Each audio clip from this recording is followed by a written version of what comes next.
ফারাক্কা নিয়ে, তিস্তা নিয়ে এবং আমাদের টিপাই মুখ নিয়ে আন্দোলন করছিলাম, সেই সময় এই প্রশ্নটা উঠেছিল যে আন্তর্জাতিক নদী কনভেনশনে ৩৫টা দেশ স্বাক্ষর করলে সেটা আইনে রূপান্তরিত হবে।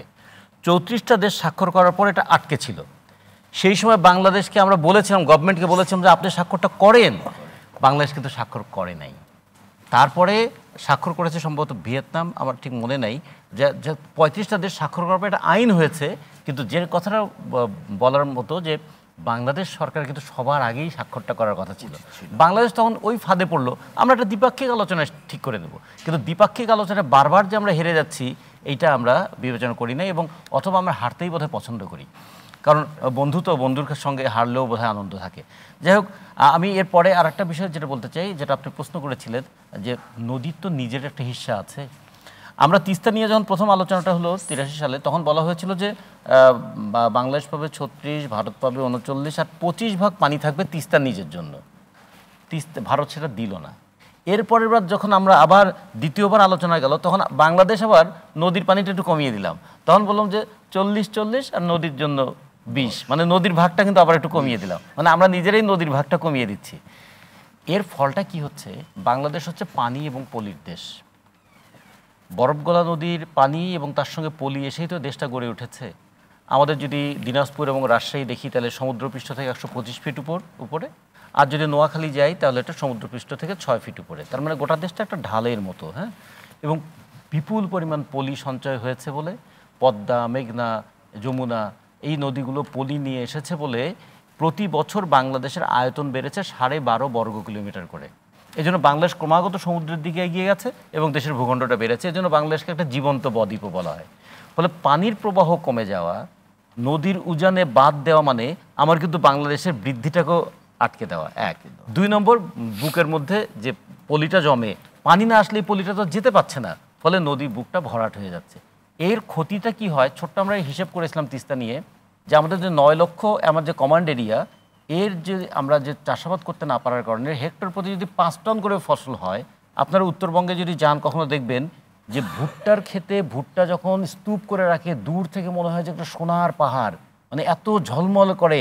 কিন্তু এই যে এখন ধানের পরিবর্তে ভুট্টা হচ্ছে, তাতে করে আমরা দেখেছি শুধুমাত্র ফসলের ঘাটতি হচ্ছে প্রতি টনে, মানে ৯ লক্ষ হেক্টর জমিতে আমাদের প্রায় ২৭,০০০ কোটি টাকার ফসলের মানে ঘাটতি হয়ে যাচ্ছে। সব মিলিয়ে প্রতি বছর বন্যার সময় প্রায় ২০,০০০ বাড়িঘর কিন্তু উচ্ছেদ হয়ে যায় গড়ে। আমরা হিসেব করে দেখেছি প্রতি বছর বন্যা আসলে এবং খরায় তিস্তার কারণে এই তিস্তা অববাহিকার প্রায় ১ লক্ষ কোটি টাকার আর্থিক ক্ষতি হয়। সরকার এখানে কি ভূমিকাটা পালন করে? আচ্ছা, আরেকটা জিনিস, একটু ছোট্ট কথা আপনি এখানে তুলে ধরেছিলেন যে আমাদের যে নদীগুলো আছে সেগুলোকে কীভাবে আমরা দূষণে সর্বশান্ত করে দিচ্ছি। আমাদের দেশে তো নদী দখল এবং গদি দখল নিয়েই কাজটা হয় বেশি। এবং একটা জিনিস, একটা বিখ্যাত বড় হোটেল, এই যে করতোয়া পানি দিত তিস্তায়, সে করতোয়া নদী বন্ধ করে দিয়ে একটা বড় হোটেলও হয়েছে, এটা তো আমরা দেখছি। তো ফলে কিভাবে নদীকে মেরে ফেলো অথবা নদীকে দূষিত করে ফেলো। পৃথিবীতে প্রতি ৪টা ডেনিমের মধ্যে একটা তৈরি হয় বাংলাদেশে। এক জোড়া ডেনিম তৈরি করতে টোটাল পানি লাগে ৭,০০০ গ্যালন। তাহলে এই যে পানিটা, বাংলাদেশ হচ্ছে পৃথিবীর ৬ষ্ঠ বৃহত্তম মিঠা পানির ভাণ্ডার। ওরা ইউরোপ ডেনিম পড়বে, আমেরিকা ডেনিম পড়বে, আর ওই ডেনিম উৎপাদনের সমস্ত বর্জ্য, তার র মেটেরিয়ালস, তার মানে রং সব গিয়ে পড়বে আমার বুড়িগঙ্গায়। বুড়িগঙ্গা গেছে দূষিত হয়ে। শীতলক্ষার মাছ একসময় খুব বিখ্যাত ছিল, শীতলক্ষা নদীতে মাছ নাই। এমনকি এখন আমরা কাপাসিয়া পর্যন্ত নদী আর ভালো পানি পাচ্ছি না। আপনি জানেন তো যে আপনার ধলেশ্বরীও এখন বাজে অবস্থা। আগে মানুষ বলতো না যে বিকালে একটু নদীর পাড়ে হাঁটতে যাই, আর এখন দুর্গন্ধে নদীর পাড় থেকে দূরে সরে যায়। বরিশাল যদি আসে, তাকে আর সকালবেলা ডেকে দিতে হয় না, যেই ঢাকায় ঢোকে দুর্গন্ধে তার ঘুম ভেঙে যায় যে আমরা এখন ঢাকা এলাকায় ঢুকছি। তার মানে দূষণটাকে কি ভয়াবহ জায়গায় নিয়ে এসছি। ফলে একদিকে ভারতের কাছে আমার পানি চাওয়া, আমাদের সামনে তো দুটো দৃষ্টান্ত আছে। ১৯৭৪ সালের ২১শে এপ্রিল ভারত বলল ৪০ দিনের জন্য পরীক্ষামূলকভাবে ফারাক্কা বাঁধ চালু করবে। সে ৪০ দিন এখনো শেষ হয়নি, এবং সেই কারণে আমরা একটা ফারাক্কা দিবসটাকে একটা কালো দিবস হিসেবে পালন করি। আর একটা করি কি, মৌলানা ভাসানী একটা ডাক দিয়েছিলেন ১৬ই মে, যে আসো অন্তত প্রতিবাদ করি, চিৎকারটা অন্তত করি। আমার দাবি কেউ শুনবে কি শুনবে না, এটা মানবে কি মানবে না পরের প্রশ্ন, আমি যে এটা আমার অন্যায় হচ্ছে এটা গোটা পৃথিবীকে আমি জানাবো না। সেই জায়গাটাও কিন্তু জানানোর জায়গায় আমরা বিরাট একটা ঘাটতি দেখেছি। আর তৃতীয়ত যে বিষয়টা উনি বলেছেন যে যত ধরনের ফোরাম আছে জাতীয় এবং আন্তর্জাতিক ফোরামে, চক্ষু লজ্জা শেষ করে আমি যখন খাবার পানি পাচ্ছি না, আমি যখন চাষাবাদের পানি পাচ্ছি না, আমি যখন আমার নাব্যতা রক্ষার পানি পাচ্ছি না, আমার পরিবেশ রক্ষা করার পানি পাচ্ছি না, তখন চক্ষু লজ্জা কি? তখন তো আমার সরাসরি বলতে হবে যে একটা দেশকে শুকিয়ে মারার এই চেষ্টা করছে। ছোট্ট দুইটা উদাহরণের কথা বলি। ইরাক 8 বছর যুদ্ধ হয়েছে, দুই দেশের মাঝখান দিয়ে প্রবাহিত নদী, নদীর পানি তারা দূষিত করে নাই। দানিউব নদী 14টা দেশের মধ্যে দিয়ে গেছে।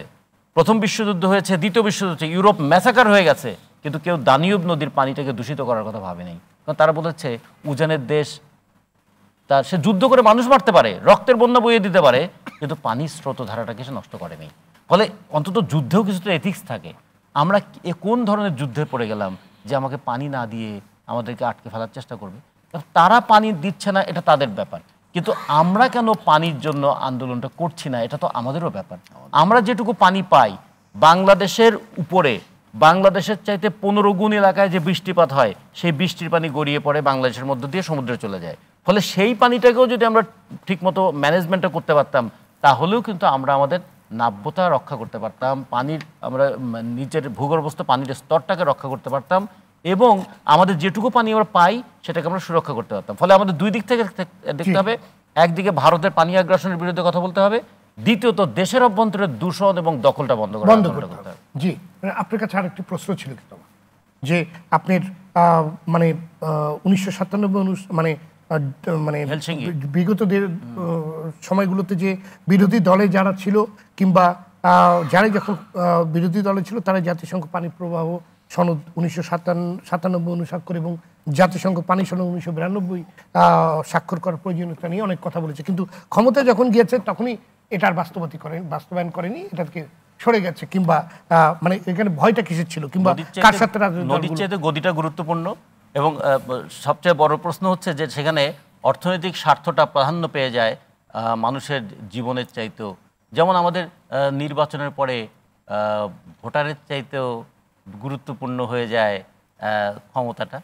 ফলে এইরকম আমরা জনতা এবং ক্ষমতা, এই দুটোর মধ্যে ক্ষমতার নিচে জনতাকে পিষ্ট করে রাখতে আমাদের শাসক গোষ্ঠী সবসময় পছন্দ করে, যে কারণে ভোটের আগে হয়তো অনেক কথাই বলে, ভোটের পরে সে কথাগুলো মনে থাকে না।